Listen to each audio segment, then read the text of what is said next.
सब लोगों ने कहा कि चले हम भी अपने अपने लिए रिक्शा खरीद लें और मोटरसाइकिल खरीदें, लेकिन IMF ने वो मना कर दिया। कोई रशिया के से पेट्रोल सस्ता लेने की भी बात हो रही है, लेकिन बहुत सी बातें इनसे करने के लिए आप ये बता दीजिएगा कि लोग पूछ रहे हैं कि ईद पे इससे ज्यादा आप कोई धमाका नहीं कर सकते थे। उधर आप सस्ता करवाने जा रहे थे पेट्रोल रिक्शे वाले और मोटरसाइकिलिस्ट को, और इधर आपने 10 रुपए बढ़ा दिए। जरा बताइए। हाँ, ये बात आपकी बिल्कुल ठीक है जी। ये हमारी बदकिस्मती ये है कि पाकिस्तान में जो तेल की कीमत है उसके अंदर दो अहम पहलू हैं। पहला ये कि बैनुल अक़वामी सतह पे तेल की क्या कीमत है, इस पे पाकिस्तान उसको इन्फ्लुएंस नहीं कर सकता, क्योंकि हमारा तेल जो है ज्यादा तमाम ही तकरीबन तेल बाहर से आता है, चाहे क्रूड की शक्ल में आए, डीजल की शक्ल में आए या पेट्रोल की शक्ल में आए। सो बैनुल अक़वामी मंडी में अगर तेल की कीमत तेज हो जाए, जैसा कि आपने देखा ओपेक के फैसले के बाद बैनुल अक़वामी मंडियों के अंदर तेल की कीमत में एकदम तेजी आई है, तो हमने तो वो बाहर से खरीदना होता है ना। पाकिस्तान की अपनी मंडी में तो तेल होता नहीं, तो हम जाके वहां से खरीद लाते हैं।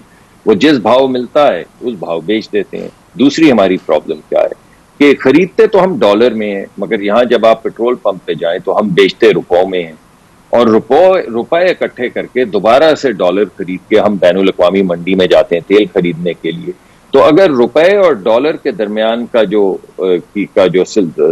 वो लिंक है, यानी उनका जो रेट है वो बदल जाए और डॉलर महंगा हो जाए, तो यानी पहले आप अगर 200 रुपए में $1 खरीद रहे हैं, फिर आप 250 रुपए में या 350 रुपए में वो डॉलर खरीदना शुरू हो जाए, तो वो भी हमें झटका लगता है, क्योंकि $1 का तेल खरीदने के लिए हम पहले अगर 200 या 250 देते थे तो अब 350 हमें रुपए देने साहब ने तो वादा किया था 200 पे आएगा, बट बहरहाल नहीं आ पाया।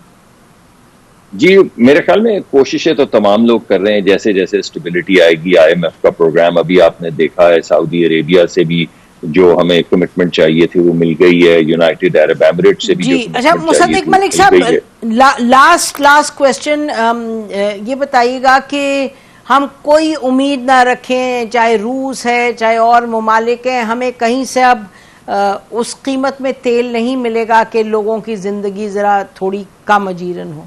नहीं, रूस के ऊपर तो हम बिल्कुल ऑन ट्रैक हैं जी, और जो हमने वादा किया था वो पूरा कर रहे हैं, और रूस से खाम तेल जो है वो बहुत जल्द इंशाल्लाह अगले 1 महीने में वो पाकिस्तान आना शुरू हो जाएगा।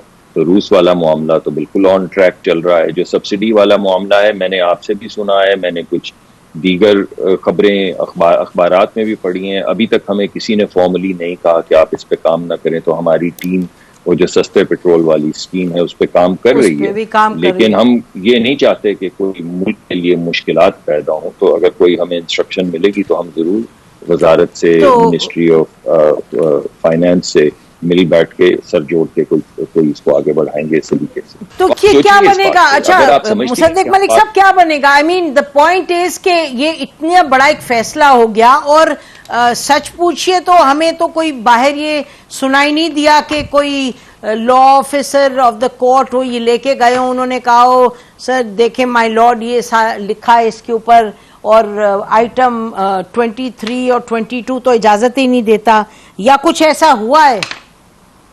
देखिए, मैं तो अदालत में मौजूद नहीं था, मगर वकला तो मैंने जो पहले केसेस देखे हैं, जिसमें एक केस बड़ा इंटरेस्टिंग है, नवाज शरीफ साहब का केस है। आपको याद होगा, बड़े बड़े उस जमाने के मुअज़्ज़िज़ जज हजरात जो थे उस बेंच में बैठे हुए थे, और वो एक केस में ये कहा गया था कि आप अपने बेटे से तनख्वाह ले सकते थे, अगरचे आपने नहीं ली, यानी पैसे नहीं लिए, अगरचे आपने नहीं ली, लेकिन ले तो सकते थे, इसलिए आपको तमाम उम्र के लिए डिस्क्वालीफाई किया जाता है। ये एक केस नहीं था, मैं थोड़ा सा करेक्ट कर दूं, ये एक केस नहीं था, ये वो केस है जिसने पाकिस्तान की तारीख को कहीं और ही ले गया, लेकिन बहरहाल वेदर राइट और रॉन्ग, लेकिन बात तो यही थी ना। मैं तो आपसे सिर्फ ये बात कर रहा हूं कि जिस बुनियाद पे मियां नवाज शरीफ साहब को तमाम जिंदगी के लिए नाअहल किया गया था, वो बात ये थी कि आप अपने बेटे से पैसे ले सकते थे, लेकिन अगरचे आपने नहीं